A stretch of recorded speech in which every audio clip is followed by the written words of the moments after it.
안녕하세요. 여러분 반갑습니다. 네, 명지대학교 이지수입니다. 제가 오늘은 왜 대한민국인가?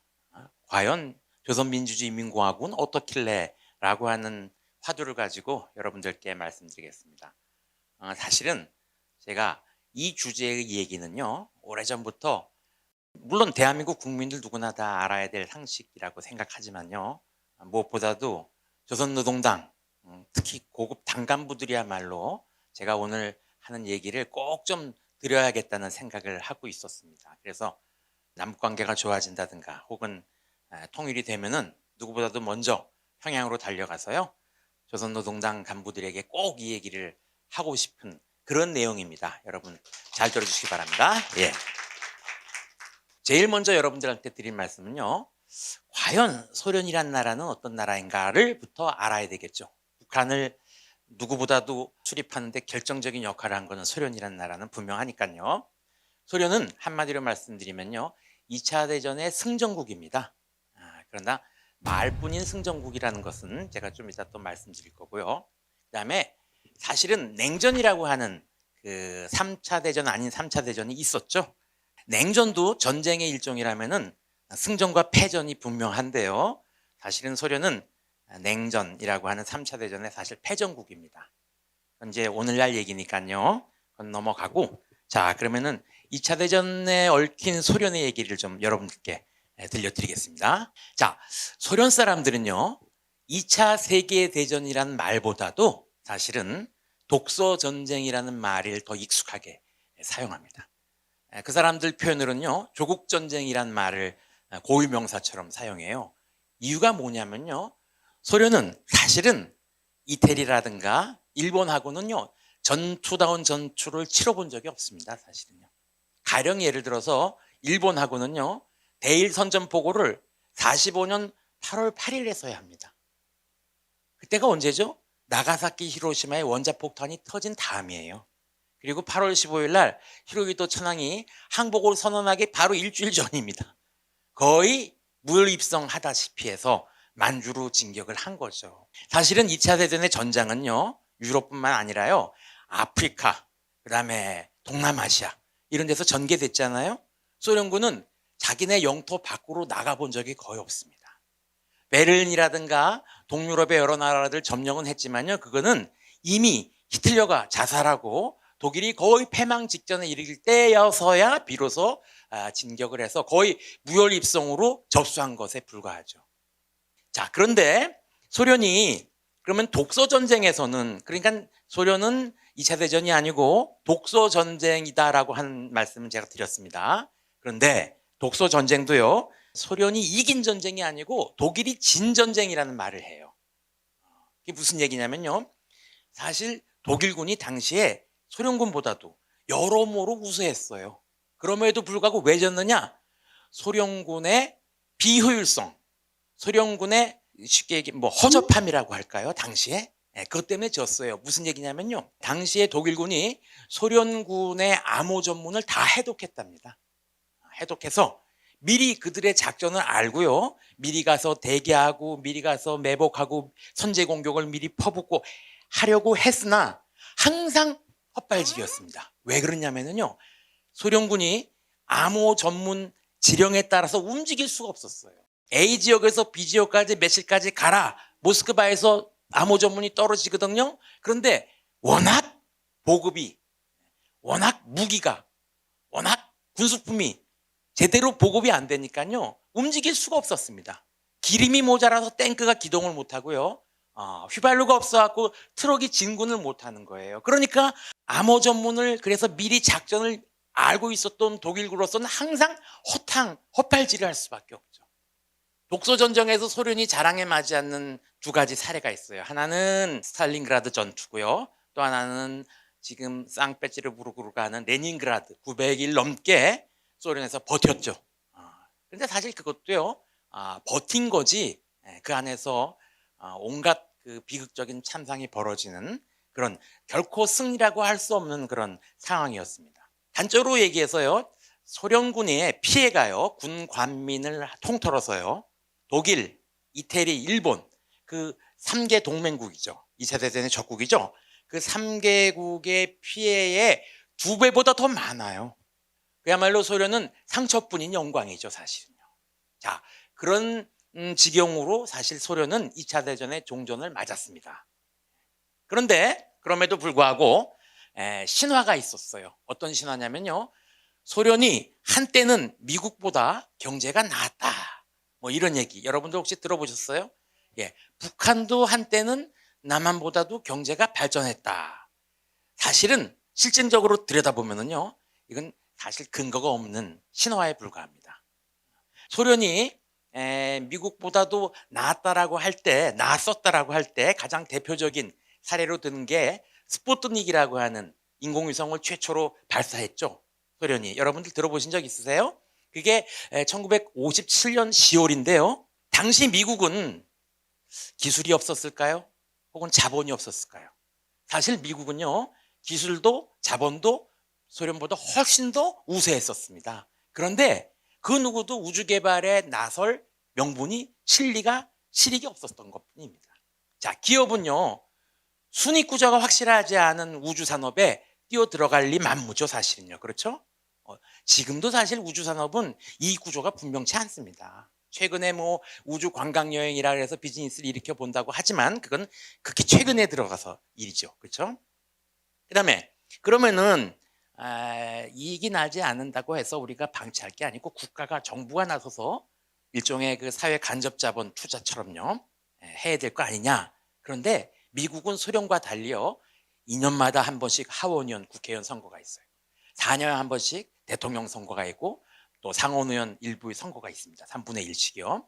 이렇게 수시로 국민의 심판을 받는 정부가 국민의 혈세를 우주산업이라고 하는 듣도 보도 못한 구덩이에 돈을 낭비할 수가 있겠느냐라고 하니까 미국에서는요, 달려들 엄두가 안 났던 것뿐입니다. 이에 반해서 소련은요, 소비자의 생활이 엉망진창이고 굶어 죽는 사람이 한 곳에서는 있음에도 불구하고 우주 개발에 나서서 인공위성을 쌓아 올린 겁니다.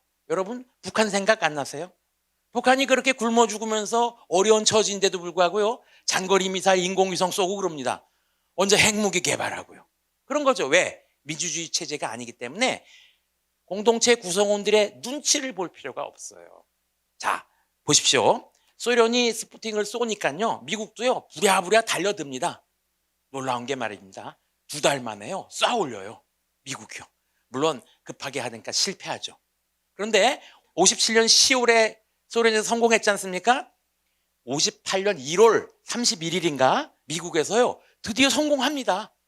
소련보다도 몇 개월 불과 늦은 상황이었어요. 그게 익스플로러라고 하는 인공위성입니다. 미국의 인공위성 1호죠. 사실 소련이 미국보다도 훨씬 더 경제적으로 앞섰다라는 거는요, 소련 측에서 발표한 통계에 근거한 바가 큽니다, 사실은요. 그런데 이제 냉전이 해체되고 소련이 지구상에서 사라진 다음에 소련의 그 문서고에서 비밀 해제된 그 자료들을 보니까 사실은 그거 다 허위 자료였다라는 게 이제 판명됐습니다. 여러분들 스타노프라는 사람 들어봤는지 모르겠어요. 30년대 스탈린 치하에서요, 노력 영웅이라 그래갖고 유명했던 사람인데요. 그 사람이 보통 사람들이 일하는 거에 10배, 20배의 생산을 하루에 해내는 겁니다. 자본주의 세계는요, 그 소위 해서 뭐 임금이라든가 상여금이라든가 하는 당근을 통해서 노동력을 보양시키고 착취하는 데 반해서 사회주의는 노동자의 자발적인 노동 의욕에 의해서 이렇게 증상을 이룬다라고 해서 사회주의 우월의 선전 모델이 됐던 케이스입니다. 근데 이것도 다 거짓말이었어요, 알고 보니까. 스타노프라는 사람은요, 그냥 전문 강사였습니다. 평생을 강연하러 돌아다니고 알코올 중독으로 죽습니다. 이 스타노프 운동을 본따서 북한에서도 새벽볼 보기 운동이라든가 천리마 운동이라든가 그런 걸 하죠. 90년대 남북 관계가 좀 달라지지 않습니까? 그래서 이제 햇볕 정책으로 해서 왔다 갔다 할 때 북한에 갔다 온 사람 한 분이 그런 얘기를 하더라고요. 공항에서부터 어디 나가나 모내기 전투에 일떠 나서자, 뭐 북한식 표현이죠. 그 얘기를, 그 구호가 평양 시내 곳곳에 붙어 있는 걸 보면서요, 그런 생각이 들었답니다. 얼마나 모내기가 어려우면 이렇게 여기저기다가 구호를 써붙였을까? 그렇죠. 그런 식으로 소련 사회의 이면을 꿰뚫어 본 사람이 사실은 앙드레 지드라고 하는 프랑스의 소설가입니다. 이 사람이 노벨 문학상을 받은 사람인데요. 사실은 공산주의자였습니다. 이 사람이 30년대 소련을 방문해요. 고리끼라고 하는 문학자가 죽으면서 장례식에 참석한다는 어떤 그런, 그래서 당시에 프랑스의 지식인들 여러 명이랑 같이 소련을 방문해서요. 여기저기 이제 관광을 다니는 거예요. 물론 소련에서 안내하는 대로 다니는 거죠. 공장에 갑니다. 공장에서요. 안내원이 그렇게 얘기합니다. 이 공장에서는, 우리 공장에서는 한 달 전만 하더라도 노동자 1인당 가령 예를 들었어요. 신발 50켤레를 1인당 생산해내는데 지금은 500켤레를 생산해낸다. 이렇게 얘기를 해요. 이게 사회주의 노동자의 자발적 노동의지의 고취 결과다. 이렇게 얘기합니다. 다른 사람이 다들 막 박수치면서 막 놀래요. 근데 앙드레 지드만큼은 이렇게 물어보는 거예요. 가만히 있어보자. 지금 이번 달에 노동자가 한 사람당 500켤레를 생산했는데 어떻게 지난달에는 50켤레밖에 생산을 못했느냐? 지난달엔 도대체 뭐 한 거냐? 이렇게 물어본 거예요. 그러니까 이번 달의 생산량을 획기적으로 증대된 생산량으로 보지 않고 이번 달의 생산이 정상적으로 본다면은 지난달에는 거의 놀고 먹었다는 거 아니냐? 뭐 이렇게 물어보는 거예요. 안내원이 말이 막히신 거죠. 거기서부터 앙드레 지드는 의심을 품습니다. 이게 뭔가 이면에는, 그러면서 갔다 와서 소련 기행문이라는 걸 씁니다. 공산주의자였던 앙드레 지드가 이 책으로 말미암아요. 당시 프랑스 지식인들로부터 앙드레 지드는요, 미국 CIA의 간첩이다, 돈으로 팔렸다, 뭐 이런 식의 비난을 한 몸에 받게 됩니다. 저는 1990년대부터 우리나라의 많은 사람들이 평양을 왔다 갔다 하지 않습니까? 그런데 그들 중에서 그 누구 하나라도 북한 체제 이면에 담겼던 그 진실을 그 누구도 얘기하는 사람이 없다는 것에 대해서 대단히 사실 절망감을 느낍니다. 어떤 유명한 소설가는요, 평양에도 사람이 살고 있었네라고 하는 그런 제목의 책을 냈더라고요. 그 이면에서 과연 북한에 어떤 일이 벌어지고 있는지를 한 번이라도 생각해 봤을까, 뭐 이런 생각이 들어요.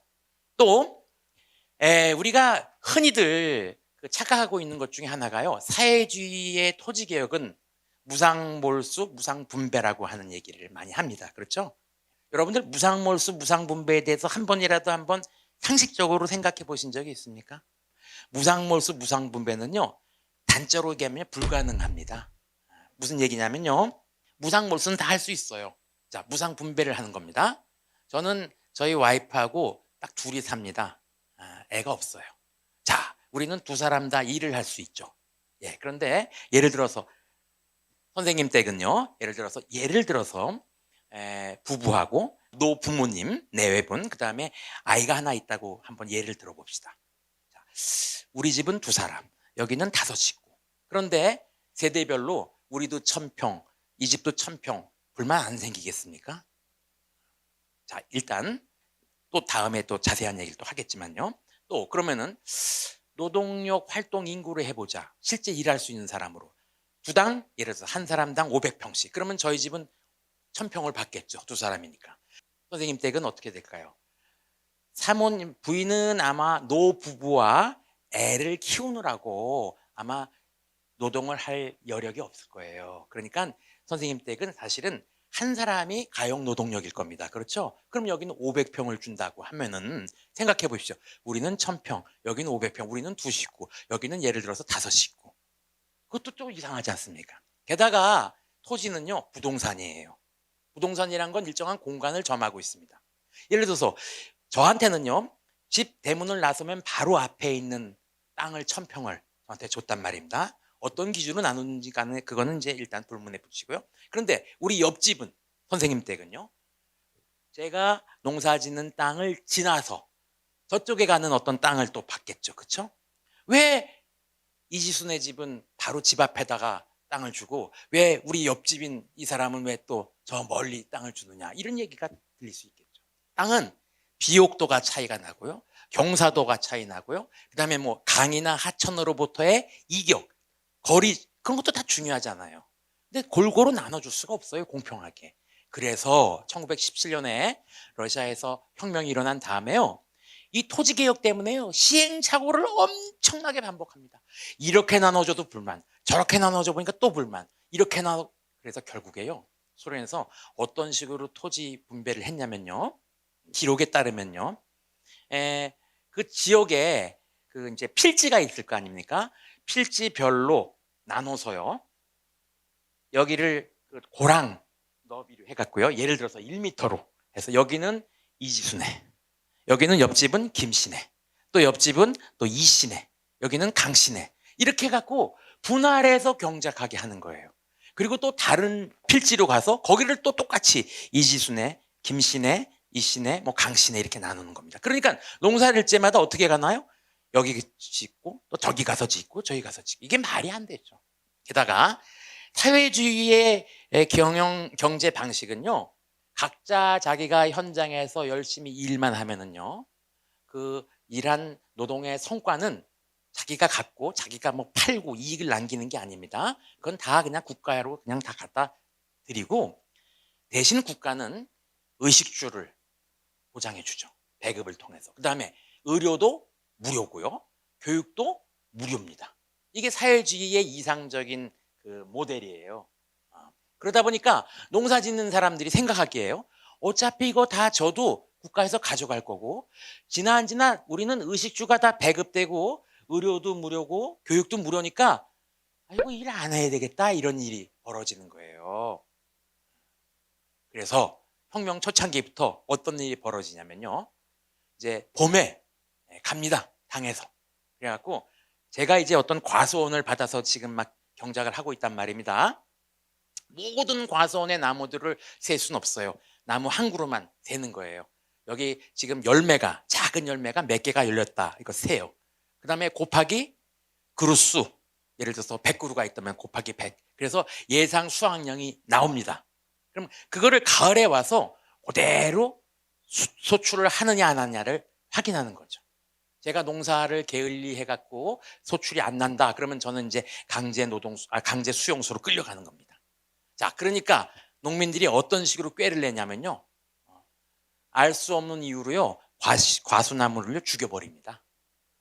살짝 과수나무가 말라 비틀어졌다, 그래서 난 일을 못했다, 이렇게 되는 겁니다.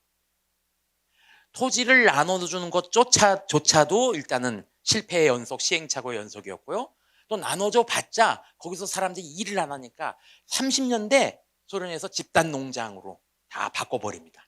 집단농장이란 게 쉽게 얘기하면 이런 거예요. 다들 일을 안 하니까요, 어차피 일하는 성과가 자기 게 아니라는 생각을 하니까 다 일을 안 해요. 어떻게 이제 도입을 하냐면요, 혹시 여러분들 군대에서요, 훈련할 때 기합의 일환으로 목봉체조라는 게 있습니다. 목봉체조라는 게 뭐냐면요, 우리 전신주 같은 두꺼운 통나무를요, 한 5m짜리를요, 그래서 어깨에다 메고 이렇게 했다가 이런 기합이 있죠. 여러분도 어디 보신 기억이 있을 겁니다. 그거 할 때요, 한 사람이라도 두 사람이라도 만약에 잔꾀 부리면요, 앞뒤에서 막 욕이 나옵니다. 너 똑바로 안 해, 너 때문에 우리가 더 힘들잖아, 이렇게 되는 거죠. 집단농장, 협동농장이 바로 그런 시스템을 도입한 겁니다. 서로 일을 안 하니까 상호 감시하게 하는 겁니다. 왜? 네가 일을 안 하니까 내가 더 힘들다, 이겁니다. 이게 30년대 소련의 현상입니다. 실상입니다. 역사적으로 보면은요, 보세요. 1차 대전, 노일전 1차 대전이 있었어요. 그렇죠? 1차 대전 때 다시 러시아는 패전국이나 마찬가지예요. 그 다음에 1917년에 혁명이 있었죠. 혁명이 그렇게 순조롭게 진행된 건 아닙니다. 혁명이 진행되면서요, 적은 뭐냐면 공산주의 세력이고요, 백은 뭐냐면 반혁명 세력이죠. 그래서 적백 내전이 또 끊이지 않았습니다. 그러다가 1930년대 17년 혁명 다음에 20년대까지 계속 토지개혁, 농업 때문에 그냥 그 시행착오와 그 혼란을 겪은, 그러고 나서 강제로 농업 집단화를 하는데, 농업 집단화가 그렇게 순조롭게 된 게 아닙니다. 엄청난 무리수를 둔 거죠. 일종의 흩어져서 살던 농민들을요, 한 군데다 몰아는 거예요. 쉽게 얘기하면요. 그게 저항이 없었겠습니까? 자, 그런 일련의 과정을 거치면서 사실은 30대 또 우리가 듣게 해야만 할 만한 사건이 뭐냐면은 스탈린의 대수총입니다. 스탈린이 엄청나게 사람들을 수총했어요. 수총하는 방식은 그런 겁니다. 한 사람을 잡아서 수총시키잖아요. 그러면 그 사람을 추천한 사람, 이게 항상 사회주의 체제는요, 누구나 다 추천인이라고 하는 제도가 있어요. 비추천인, 추천인. 학교 들어갈 때, 입학할 때, 그 다음에 진급할 때, 그 다음에 진학할 때, 그 두 사람을 또 잡아서, 그러면 그 두 사람을 잡으면 그 두 사람의 또 두 사람의 추천인들이 있을 거 아닙니까? 그러니까 피라미드식으로 확산되게 마련이죠. 그게 소위 스탈린의 피해 숙청입니다. 그러니 나라가 제대로 운영이 될 턱이 없죠. 그런 상황에서 2차 대전을 맞는 거예요. 아까 제가 말씀드렸지만 2차 대전은 소련이 승리한 전쟁이라고 보기 어렵다 그랬죠. 상처뿐인 영광이에요. 그러니까 2차 대전 승전국이라고 하지만 연합국의 일원으로서 소련이 45년 8월 15일 일본이 항복을 선언한 이후에 소련의 사태가 어떤 사정이었는지 여러분들 쉽게 짐작을 하실 겁니다. 전후복구에 여념이 없었죠. 자, 그런 상황에서요, 57년도에 스푸트닉이라고 하는 인공위성을 쏴 올리는 나라입니다. 공동체 구성원들의 의식주, 복리후생을 신경 써야 할 국가가 그런 것은 등한시역이고요, 인공위성을 쏘아 올린 거예요. 왜? 사회주의의 이념은 뭐냐면요, 전 세계를 사회주의화해야 한다라고 하는 그런 이데올로기 전제가 있습니다. 그걸 위해서는 일종의 전시라는 겁니다. 전시 상황이니까 인권도 유보되고, 전시 상황이니까 공동체 구성원들의 복리후생, 의식주 생활의 편의 향상은 유보되는 겁니다. 세계의 사회주의화가 완성되는 그날까지. 그게 영구혁명론이죠. 그런 생각을 가지고 그런 이데올로기적 전제 때문에 사실은 소련이 사회주의 체제가 사실은 해체된 거죠, 사실은요. 자, 아무튼 그래서 소련은요, 이 세전이 끝난 다음에요, 자기들이 아주 피 한 방울 안 흘리고 점령한 지역, 사실 진군한 지역에서 바로 소련이랑 병합을 해갖고, 그래서 소련의 영토를 확장하려고 하지 않았습니다. 왜? 미국을 쓸데없이 자극한다라고 하는 걸 피하려고 했던 거예요. 전쟁 중에도 그랬고 전후에도요, 미국의 엄청난 물량 원조를 받은 게 바로 소련이었습니다. 소련이 미국을 쉽사리 자극할 필요가 없었죠. 자연스럽게 소련의 위성국가로 만드는 것, 그 정도가 스탈린이 바랐던 그런 내용이라고 할 수 있습니다. 자, 북한도 마찬가지입니다. 자, 거기에 대해서는 또 다음 말씀을 또 계속 이어나가겠습니다. 자, 소련은 사실은 승전국이라고 하는 명칭하고는 그것이 무색하게 실제로는 엄청난 피해를 입었기 때문에 그걸 복구하기에 여념이 없었다라는 거죠. 그런 상황에서 북한을 어떻게 하면은 자기들이 잘 경영할까, 이게 주 관심사예요. 근데 소련의 스탈린은요, 일국 사회주의론이라고 하는 그런 전술을 내세웁니다. 당시에 트로츠키라는 사람은요, 세계 영구혁명론, 동시혁명론을 내세우지만 스탈린은요, 일국혁명론이란 걸 내세우면서 헤게모니를 잡는데, 그게 무슨 얘기냐면요, 일단 소련부터 제대로 복구를 해놓자, 이런 겁니다. 소련 국가 우선론이에요. 세계의 적화혁명은 조금 유보해도 된다, 이거죠. 소련부터 제대로 좀 만들어 놓자, 이거죠. 그때까지 쓸데없이 소련이 자기들의 영토를 확대할 필요는 없다, 뭐 이런 얘기예요. 여기서 잠깐 여러분들께 제가 이 말씀을 드리고 싶은 게요, 1, 2차 대전을 이후로 소위 제국주의 강대국들이요, 영토가 다 줄어들어요. 영국도 그렇고 불란서도 그렇고, 독일 물론 당연히 이태리, 심지어는 미국도요, 자기 식민지들을 다 해방시켜 주게 됩니다. 그렇죠? 2차 대전 이후에. 그래서 신생 독립국가들이 양산되죠. 그런데 19세기까지만 하더라도, 20세기 초까지만 하더라도 제국이었는데 영토가 줄어들지 않은 나라가 딱 두 나라입니다. 19세기의 제국인데도 불구하고 영토가 안 줄어드는 나라가 사실은 소련이고요. 그다음에 중국 공산당입니다.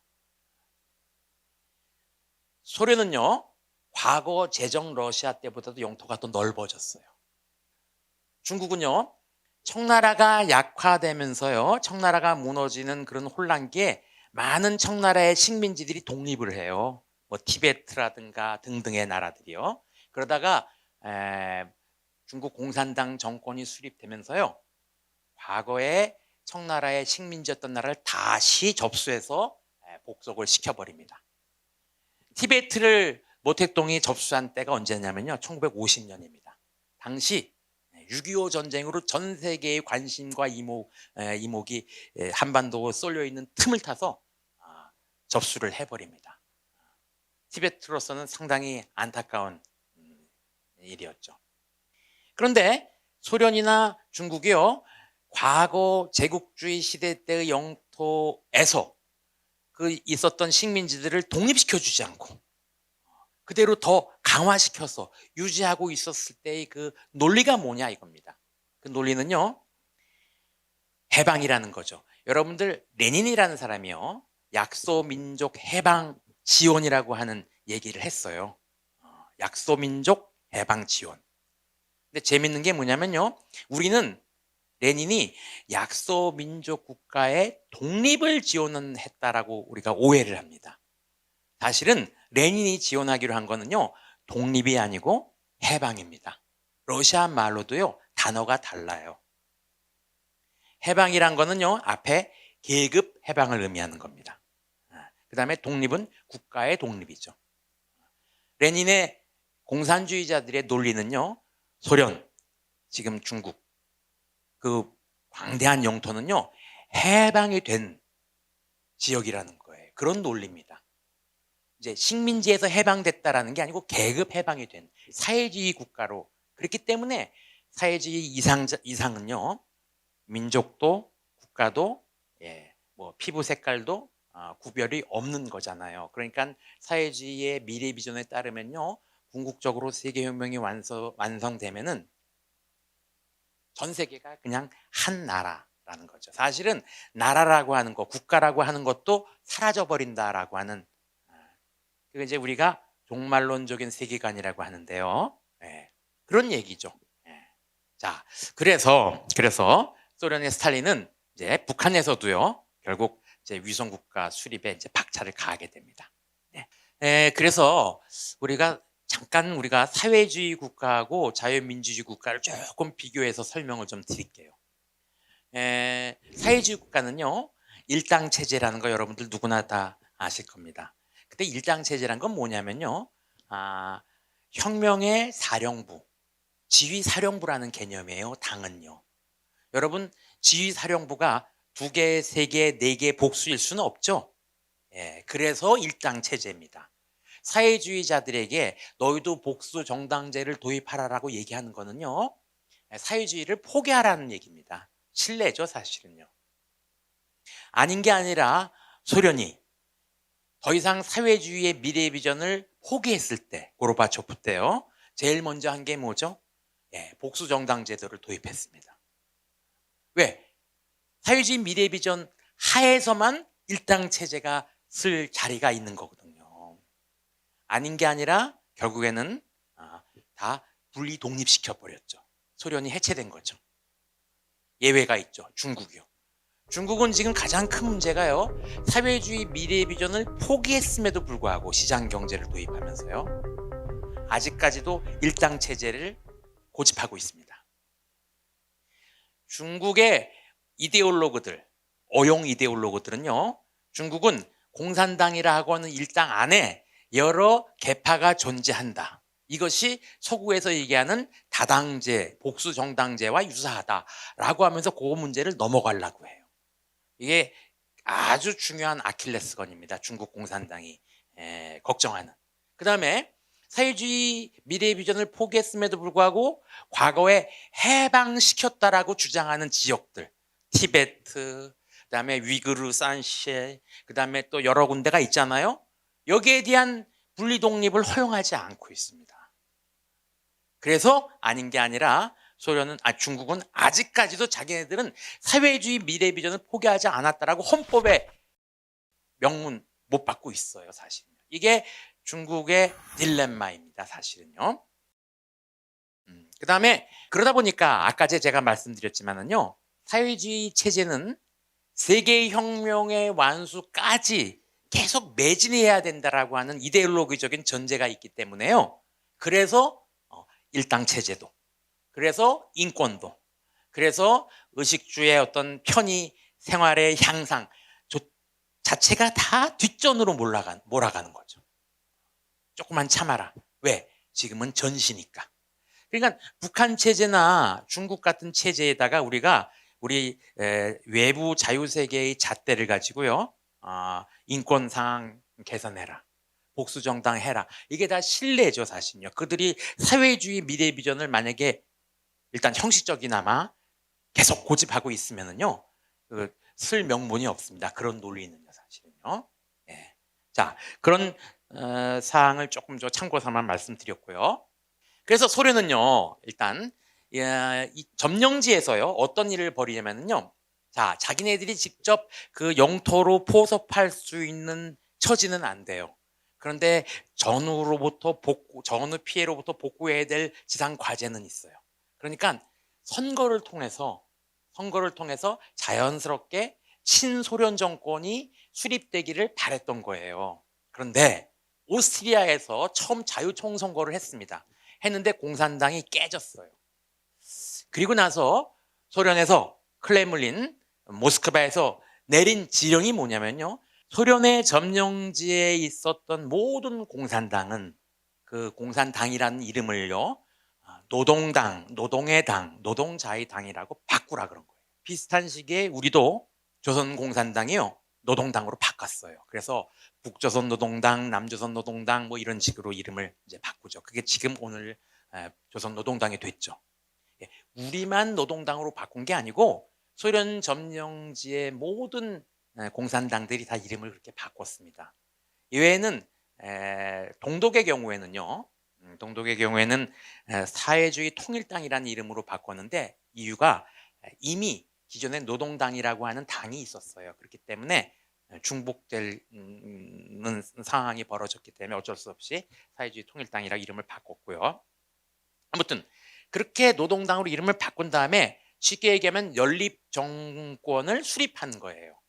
왜냐하면 유권자들이 자유총선거를 통해서는 공산당에게 표를 안 주니까요, 연합해갖고 일단 집권에 성공해요. 그 다음에는 그 연립 정권에서 비공산 계열은요, 뭐 암살한다든가, 그다음에 뭐 정권 투쟁, 뭐 그다음에 여러 가지 뭐 스캔들 등등을 통해서 이렇게 쫓아냅니다. 쫓아내서 과거 순수한 공산주의 세력만으로 이제 헤게모니가 완성되면은요, 그때 비로소 이름을 바꿉니다. 다시 공산당으로.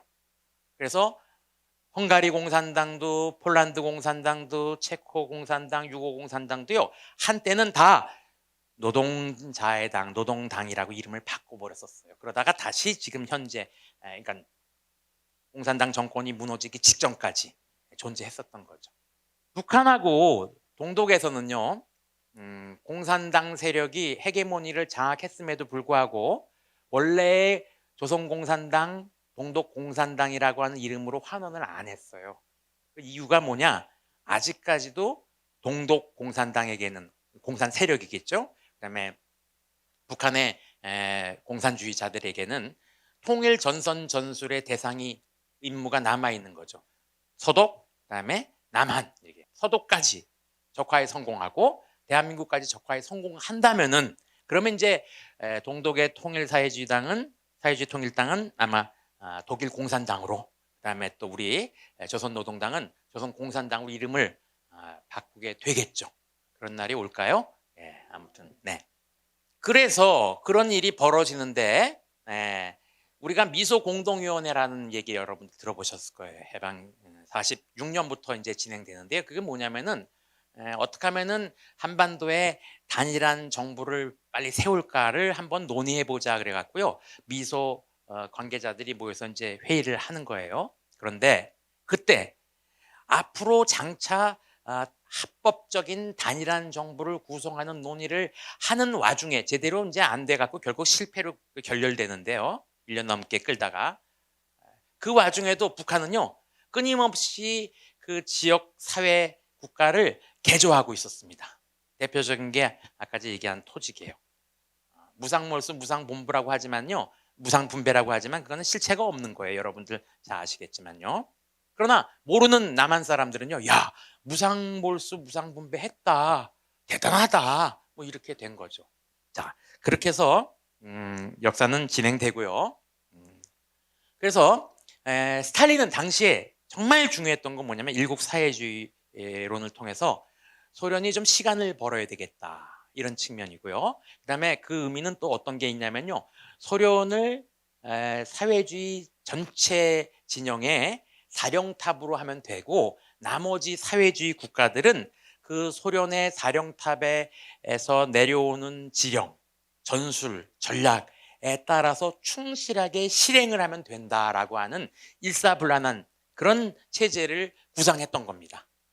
그러니까 소련의 스탈린에게는요, 소련의 점령 지역의 지도자들은 그 지역 인민들의 존경을 받는 리더형의 지도자보다는요, 모스크바의 지령을 받아서 충실하게 실행에 옮길 그런 충성형의, 모스크바에 충성할 수 있는 그런 지도자가 필요했던 겁니다. 제가 나중에 또 말씀드리겠지만은 김일성은요 당시에 북한에서 존재했던 어떤 정치적인 그룹보다도 가장 작은 규모의 그룹이고 가장 나이가 젊고 그다음에 교육 정도도 제일 낮습니다.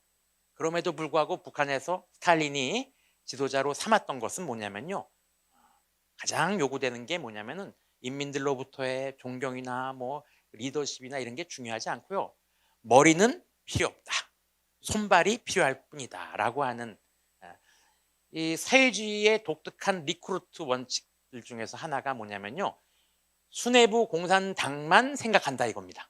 나머지는 열심히 일할 사람만 있으면 된다, 이런 얘기죠.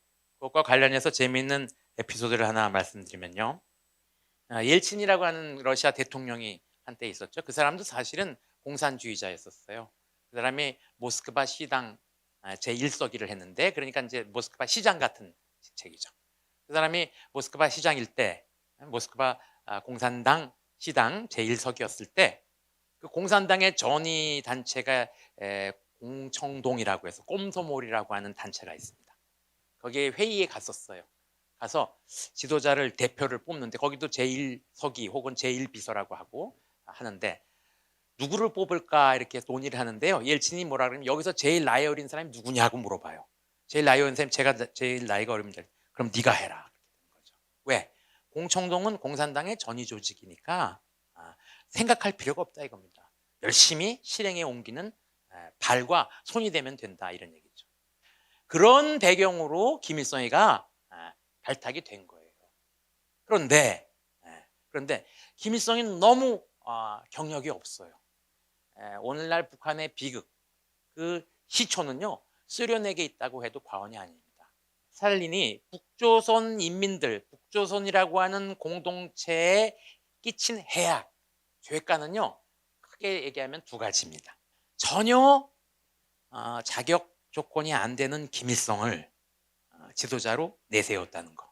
그 이유는 제가 아까 전에 말씀드렸죠. 충성스러운 손발이 필요했기 때문에 그렇다는 거죠. 당시 조만식이라든가 뭐 연안파의 무종장군 김두봉 같은 사람들, 그다음에 소위 국내파 공산주의자 박헌영 같은 사람, 이승엽 같은 사람들, 이런 사람들은 소련이 호락호락 막 부려먹을 그럴 사람들이 안 되는 거죠. 제일 부려먹기 좋은 거는 김일성 같은. 왜? 소련군 대위였었거든요. 자, 그 사람을 김일성을 내세우면서 김일성의 경력을 조작합니다. 그 경력을 조작한 것이 결국에는 오늘날 북한의 비극의 시초가 됐다라는 겁니다. 여러 가지 스탈린이 우리 북조선에게 끼친 해악이 죄가가 많지만요, 대표적인 두 가지를 들려면은 두 번째는 6.25입니다. 물론 그 소련에서 공개된 자료에 의하면은 김일성이 스탈린을 만나면서 끊임없이 요구를 해요. 전쟁을 하자고, 도와달라고. 그럼 스탈린이 유보를 합니다. 두고 보자고, 두고 보자고. 그러다가 결국에는 전쟁을 이제 허가하면서 전쟁이 시작되는데, 그 자료만 가지고 보면은요, 6.25 전쟁은 김일성이가 하자고 해서 마지못해서 스탈린이 끌려온 전쟁이라고 이렇게 오해하기 십상이에요. 그렇지 않다라는 게 이제 제 주장인데, 그것도 조금 이따가 제가 또 말씀드리겠습니다. 이 두 가지가 사실은 스탈린이, 소련이 우리 북조선에게 끼친 커다란 해악이죠. 오늘날 우리 모두의 비극은 여기서부터 시작했다 그래도 과언이 아닐 겁니다. 자, 개방 개혁과 관련해서 제가 중국, 베트남, 쿠바 그리고 이제 북한을 얘기할 수 있겠는데요.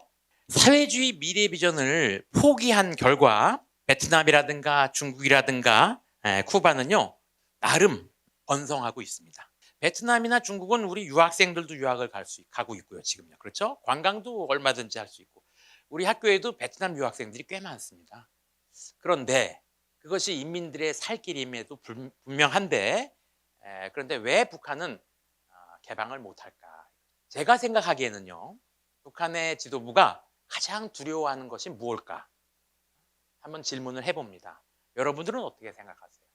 제가 생각하는 바로는 북한의 지도부가 제일 두려워하는 것은요, 핵 포기도 아니고요, 또 대량 살상 무기 해체, 이것도 아니고요, 또는 소위 얘기해서 그 인권 탄압의 아주 그 대표적인 사례라고 일컬어지는 강제 노동 수용소 혹은 정치범 수용소의 폐쇄도 아니라고 생각합니다. 사실은 북한의 지도부가 가장 두려워하는 것은요, 개방이라고 생각합니다. 그러면 개방이란 게 어떤 얘기냐? 요 얘기는 좀 나중에 말씀드리고요. 사회주의 체제가 변모를 하는데, 그 변모한 모델은요, 소련 동구의 스타일 모델이 있고요. 그 다음에 또 중국, 베트남 유형의 모델이 있고요. 그 다음에 이제 북한의 아주 유일무이한 사례가 있습니다. 무슨 얘기냐면요, 사회주의 체제가 흔들리기 시작한 거는 사실은 1979년에 소련이 아프가니스탄 침공을 하면서 전쟁을 일으킨 거죠. 전쟁은 소모전이죠. 많은 물자 자원이 이제 투여되는 거죠. 결국에는 소련은 아프가니스탄 전쟁에서 승리 없이 상처뿐인, 그래서 철군을 단행하죠. 90년대 페레스트로이카 때. 79년도에 아프가니스탄 전쟁을 시작하면서, 그 다음에 그 때문에요, 80년에 모스크바 올림픽이 있었는데 여러분들 혹시 기억하시는지 모르겠습니다. 이게 최초의 이제 반쪽 올림픽이었었어요. 적자 올림픽이 돼버린 겁니다. 그때부터 소련의 사회주의 체제가 좀 흔들리기 시작해요. 흔들리면서 제한적으로 농민시장, 자유시장, 북한으로 얘기하면 장마당을 허용하게 됩니다. 그건 동유럽도 마찬가지예요. 70년대 말 80년대 초부터요, 사회주의 경제가 흔들리면서 장마당 시장 경제를 부분적으로 도입을 하는데, 그건 중국도 마찬가지입니다. 중국도 76년인가 모태똥이 죽은 다음에 등장한 등소평이가요, 79년부터 막 시장 경제 불구덩이로 뛰어들자. 흑고양이든 백고양이든 쥐만 잡으면 된다. 뭐 이런 얘기를 한 거죠. 시장은 자본주의의 전유물이 아니다. 원시 공동체부터 항상 시장은 존재했다. 뭐 이런 논리를 가지고 이제 시장 경제로 들어가는 거죠. 그런데 중국과는 달리 소련 동구는요, 시장 경제를 제한적으로만 허용하려고 했습니다. 언제든지 기회만 닿으면은 사회주의 경제로 돌아갈 수 있다고 생각을 했어요. 고르바초프도 사실은 그런 생각을 했던 사람이죠. 뒤로 뒷걸음치다가 무슨 일이 벌어진 것처럼, 사실은 고르바초프가 냉전 해체를 주도했다라고 하지만 실은 고르바초프가 냉전 해체를 주도했다라고 생각하는 것도 좀 무리가 있습니다. 예를 들어서 우리가 컬럼버스라고 하는 그 탐험가를 우리가 잘 알죠. 미국에 가면은 컬럼버스 데이라 그래서 공휴일로 전국적으로 쉬는 그런 날이 있어요. 그게 컬럼버스를 기념하는 날인데, 사실 컬럼버스는요, 죽을 때까지 자기가 한 일이 뭔지를 모르고 죽었습니다. 무슨 얘기냐면요, 컬럼버스는 죽었을 때까지도 자기는 인도의 서쪽 어딘가에 거기에 닿아갖고 거기서 라고 생각을 했어요. 죽을 때까지도 거기가 신대륙이라고 하는 생각을 못했습니다. 그럼에도 불구하고 우리는 콜럼버스를 위대한 사람으로 이제 찬양하죠.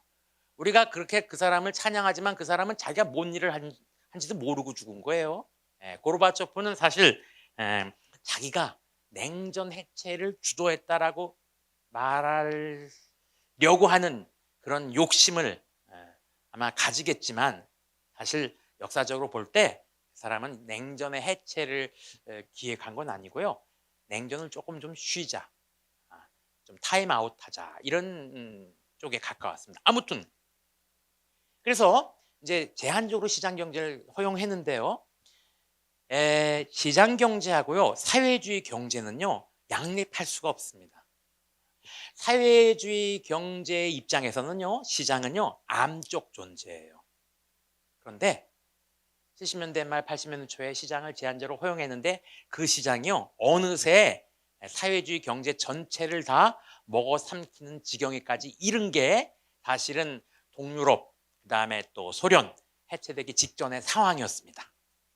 이 상황에서 중국처럼 아예 우리도 자본제로 가자라고 했으면은 아마 역사는 달라졌을 수 있습니다. 다만 소련 동유럽의 공산당 지도부는요 끝까지 시장과 대항하려고 했어요. 그러다 보니까 어떻게 됐습니까? 공산당이 무너졌죠. 겉으로 본 형식은 뭐냐면은 인민들의 봉기에 의해서 공산당 정권이 무너졌지만은 사실은 시장과의 격돌에서 공산당이 진 거죠. 반면에 중국, 베트남 같은 경우에는요 공산당이 아예 시장 경제를 등에 업고 나간 거예요. 시장과 공산당이 격돌할 일이 없었습니다.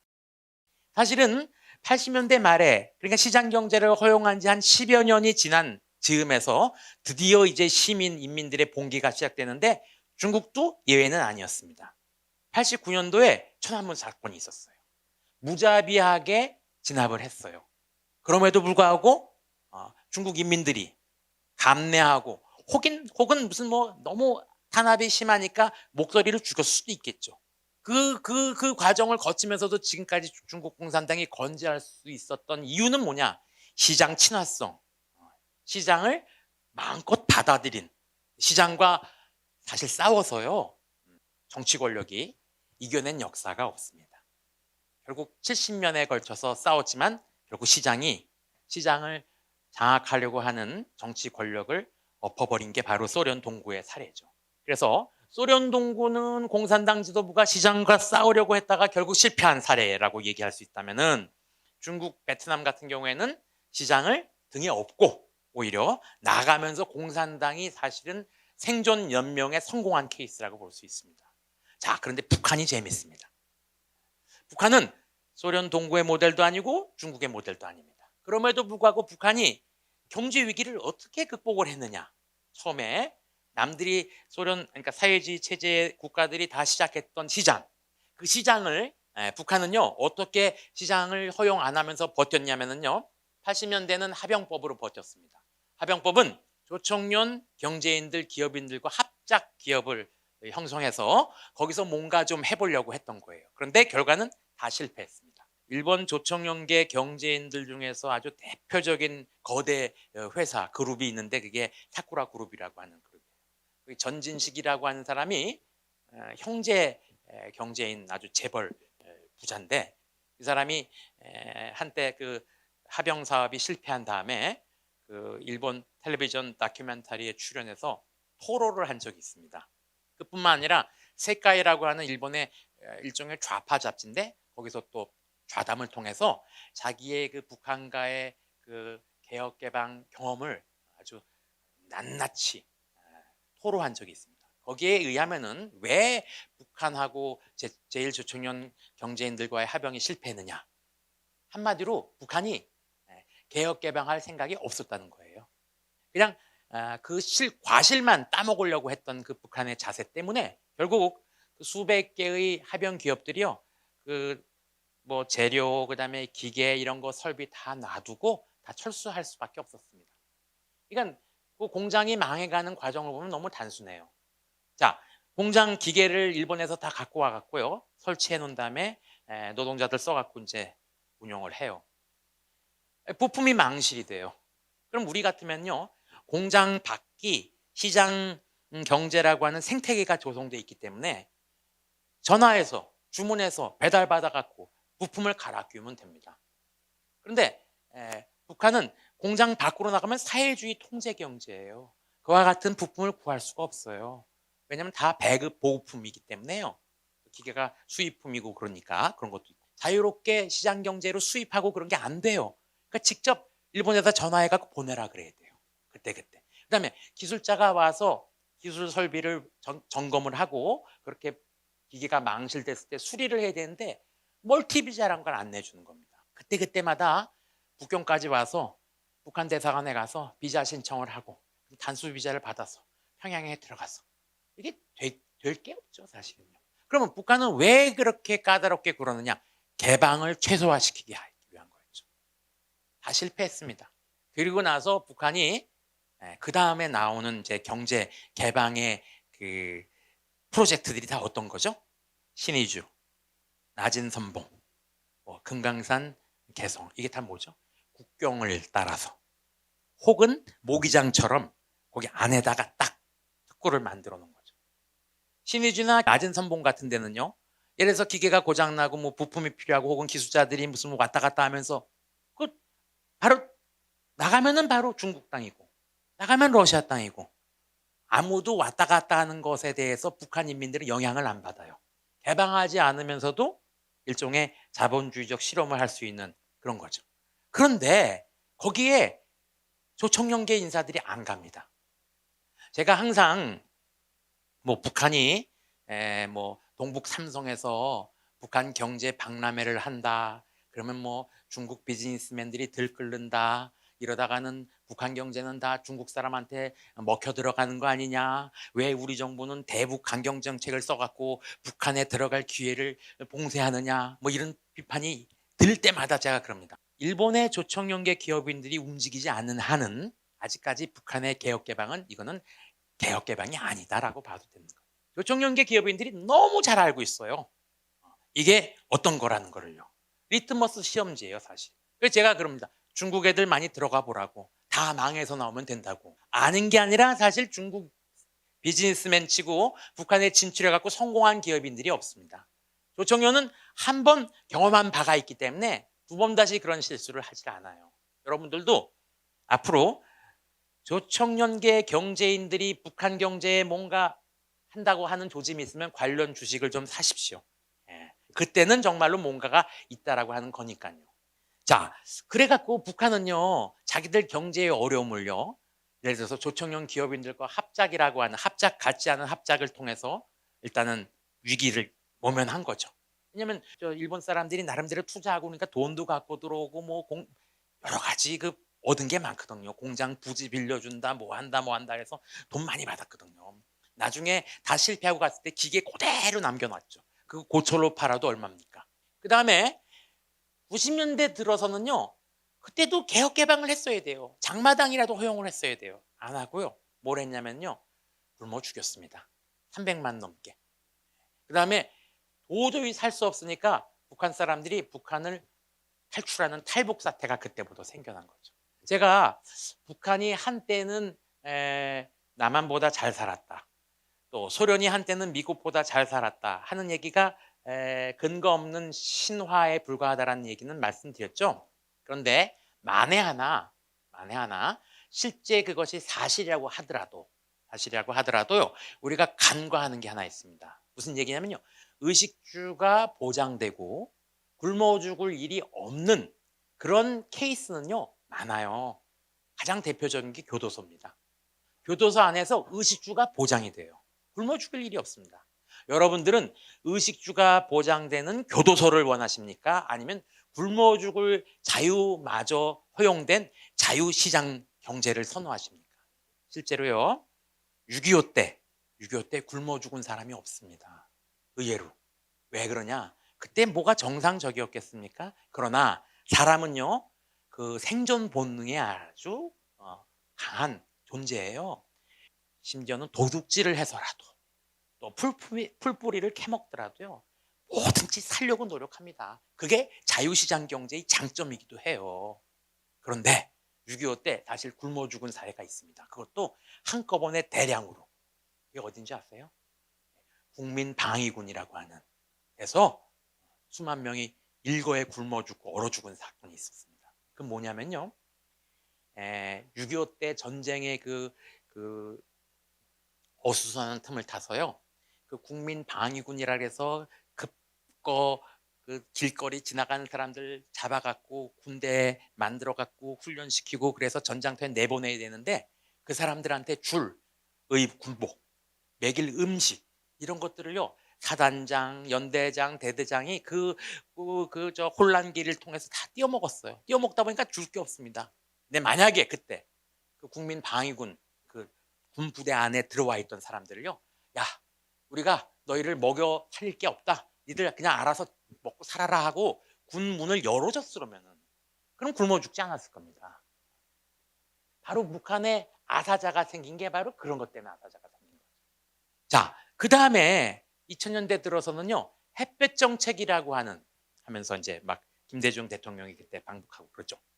그러면서 위기를 모면해요. 그러나 그럼에도 불구하고 여러 가지로 어려우니까 2002년에 가서야 비로소 북한도 장마당이란 거를 공식적으로 허용합니다. 그러나 북한에 있어서도 장마당과 시장경제에 대한 인식은 북한의 지도부는요. 철저하게 사회주의 경제를 고집하는 쪽이라고 하는 것이 정확한 분석입니다. 틈만 나면은 다시 돌아가려고 그래요. 왜? 개혁과 개방은 동전의 양면입니다. 개혁은요 시장 경제로의 변화입니다. 개혁이죠. 그리고 개방은 뭐냐면 세계 시장으로의 개방이에요. 개방을 할 수가 없어요. 왜 개방을 할 수 없느냐? 제가 좀 이따 말씀드린다 그랬죠. 그래서 김정일은요 생전에 모기장이라 그래갖고요 쳐놓고 거기서만 하는 척이라도 하자. 그리고 지원받고 그랬던 게 역사죠 사실은요. 그래서 결국에는 스탈린이 이제 김일성이라고 하는 전혀 자격이 안 되는 사람을 내세웠잖아요. 김일성도 어리둥절했어요. 사실은요. 그 대표적인 사례가 이런 에피소드가 있었습니다. 1945년 10월에 평양에서 드디어 김일성과 평양 인민들이 마주치게 되는 군중 인민대회가 열려요. 그날 아침에 김일성이가요 소련군 복을 입고 장교복을 입고요. 그 다음에 소련군으로부터 스탈린으로부터 받은 훈장을 가슴에 딱 자랑스럽게 달고 나타난 겁니다.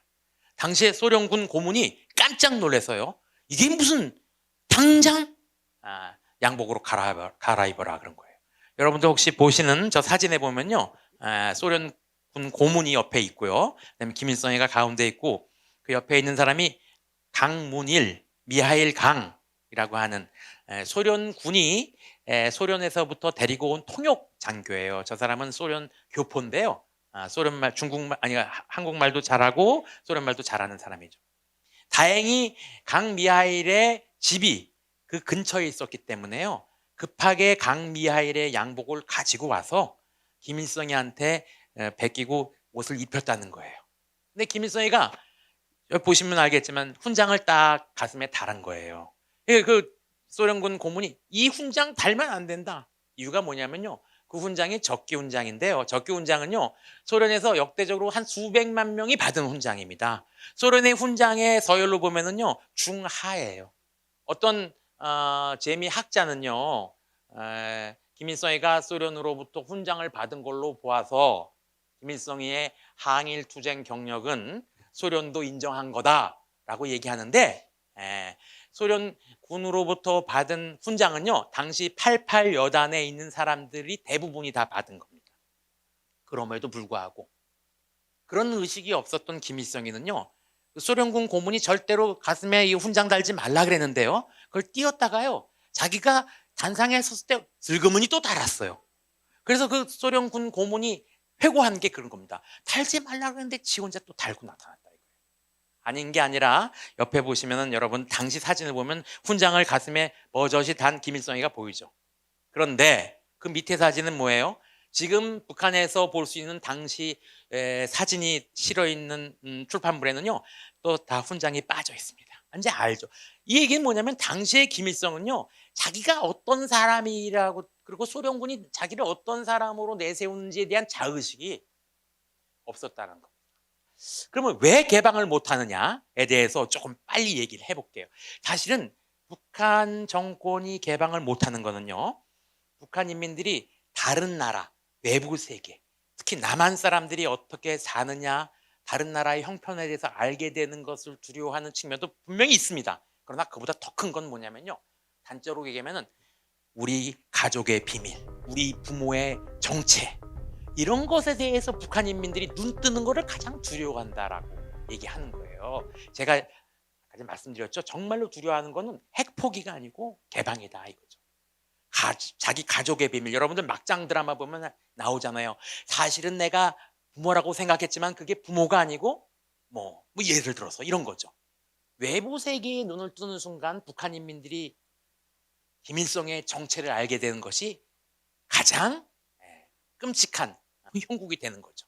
예를 들어서 보천보 사건, 그다음에 88여단, 그다음에 김정일의 탄생, 6.25 이런 것들만 북한 인민들이 알아버리면요, 북한 인민들은 아마 뒤집어질 겁니다. 어느 정권이나 정권의 그 기반 정통성이란 게 있는데, 그 북한에 있어서 정통성의 기반은 항일 무장 투쟁이에요. 근데 항일 무장 투쟁이 실제로는 전혀 근거가 없다라고 얘기하면서 이제 북한은 뒤집어지기 시작하는 거죠. 예를 들어서요, 요거는 중요하니까 요것만 말씀드리고요, 빨리 넘어갈게요. 일제 36년 동안 조선 반도에서는요, 항일 무장 단체다운 단체가 없었습니다. 사실은 프랑스에서 보는 레지스탕스 같은 그런 부대가 없었어요. 활동도 없었습니다. 왜 그럴까요? 비겁해서일까요? 그게 아닙니다. 지리산에서 얼마든지 활동할 수 있었어요. 나라가 좁아서도 아닙니다. 6.25 때도 지리산에서 무장 부대가 활동을 했었거든요. 왜냐하면은 당시에 만주라고 하는 일종의 해방구, 엑짓 옵션이라 그래갖고 탈출구가 있었기 때문입니다. 다들 만주로 가서 무장 항일 투쟁을 준비한 겁니다. 여러분들이 우리 다 같이 존경에 맞이하는 이회영, 이시영 형제를 보면은요, 이미 1906년, 1907년 한일 합방 되기도 전에 전 재산을 지금 따져보면 한 200억 된다는데요, 그걸 정리해 갖고요 만주로 갑니다. 만주로 가서 만든 게 뭐죠? 신흥무관학교라는 겁니다. 그 신흥무관학교에서 무장병력을 키워서 한 결실이 뭐냐면요, 청산리 봉오동 전투 같은 거예요.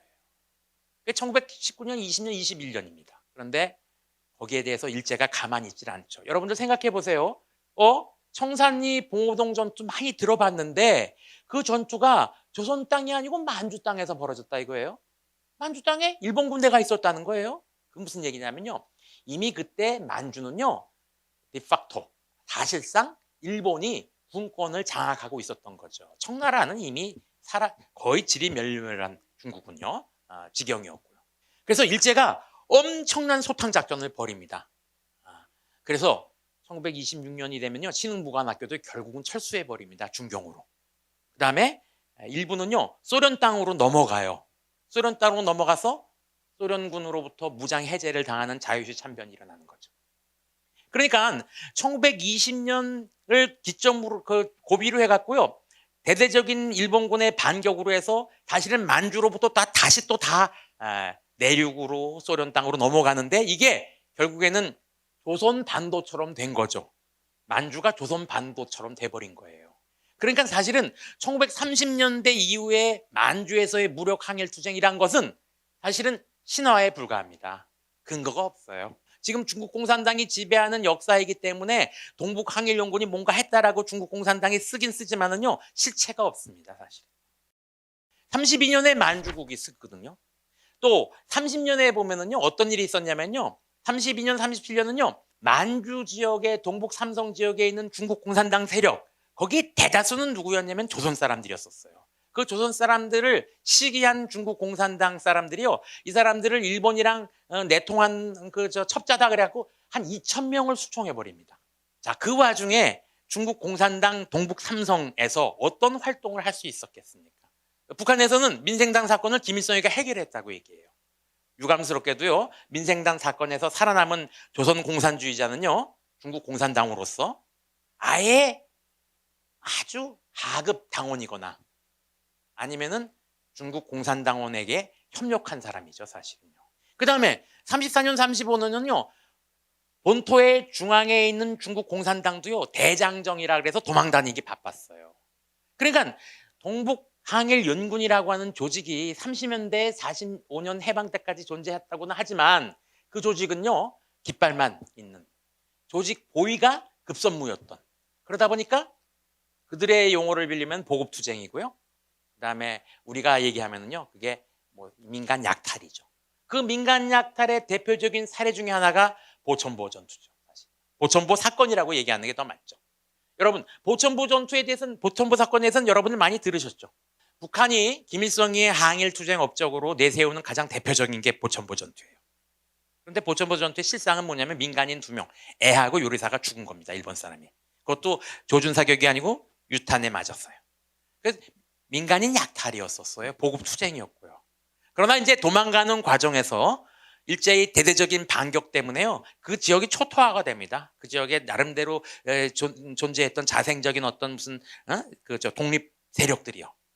그런데 두 사람이 죽은 거를 김일성이가 가장 대표적인 자기의 항일 투쟁의 업적으로 내세운다면은 십수만 건의 전투를 치렀다는 김일성 장군의 나머지 업적들은 뭐겠습니까? 김일성이 만약에 10명이라도 일본 사람들을 죽인 사건이 있었으면 그걸 더 내세웠지 않았겠습니까? 근데 그나마 보천보도요, 사실은 김일성이가 한 게 아니라는 게 정설입니다.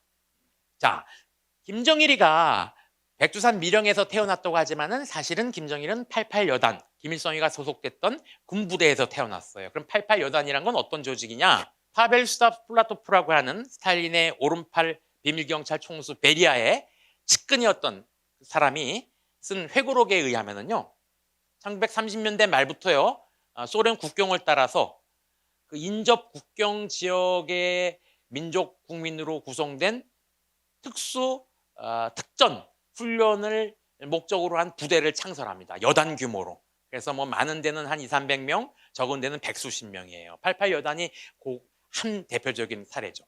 거기에 국경지대니까 중국 사람하고 조선 사람으로 구성됐겠죠. 그 사람들의 그 훈련 내용은 뭐냐면요, 공수낙하 훈련입니다. 그래서 유사시에 적후방으로 공수낙하돼서 거기서 도시 게릴라전, 사보타지, 그다음에 무슨 뭐 유인물 뿌리고 뭐 이런 것들이에요.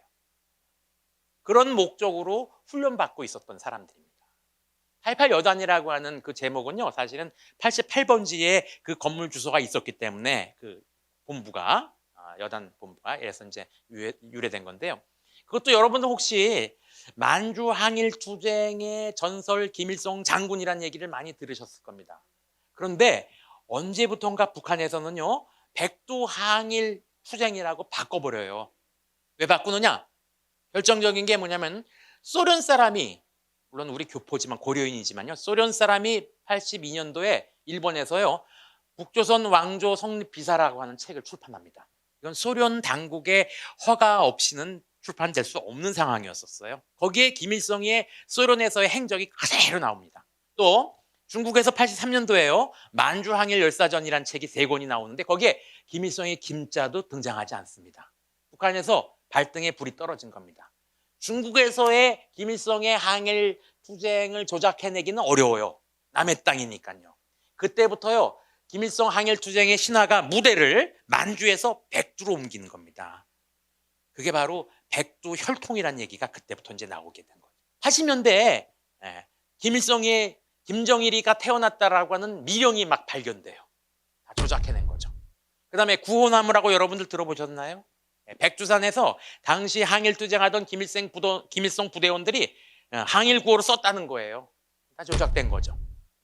김일성의 만주 항일 투쟁의 신화가 더 이상 증명할 길이 없으니까 조작할 가능성이, 기회가 줄어드니까 백두산으로 이제 옮겨갔고, 그래서 지금 백두 혈통이라고 하는 얘기가. 6.25는 스탈린이 기획하고 감독하고 연출하고, 김일성이는 용병으로 주연 배우로서 활약한 것뿐이다라고 얘기를 하는 겁니다.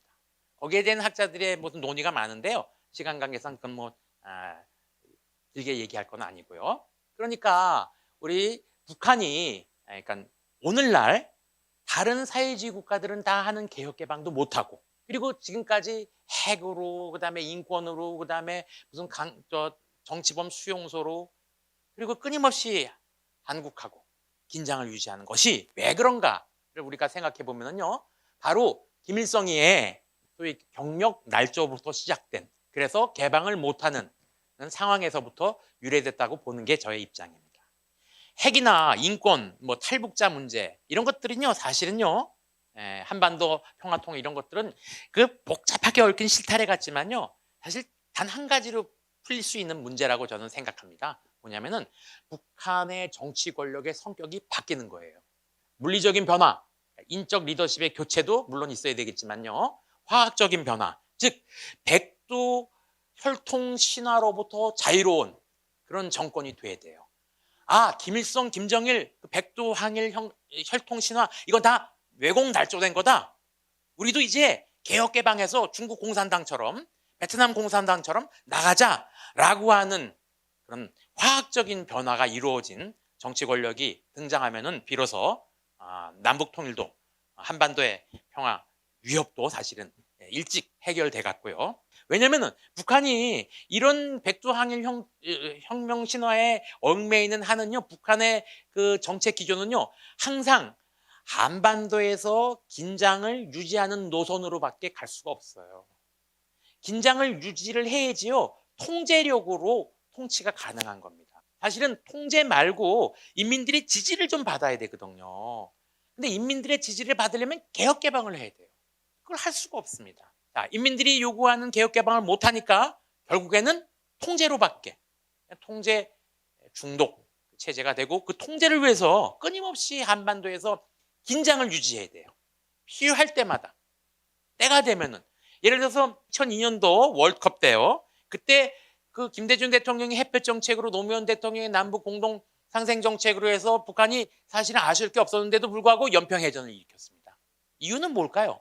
북한 내부에서 뭔가 필요로 했던 거예요. 북한이란 체제는 외부의 요인보다도 내부의 요인에 의해서 쉽게 긴장을 유발할 수 있는, 그리고 가능성이 항상 존재하는 그런 체제라는 점, 그걸 말씀드리면서요, 이걸 사실은 북한 조선노동당 거의 당간부들이 들어야 되는데요, 언젠가는 들을 날이 오겠다고 기대하면서요, 마치겠습니다. 감사합니다.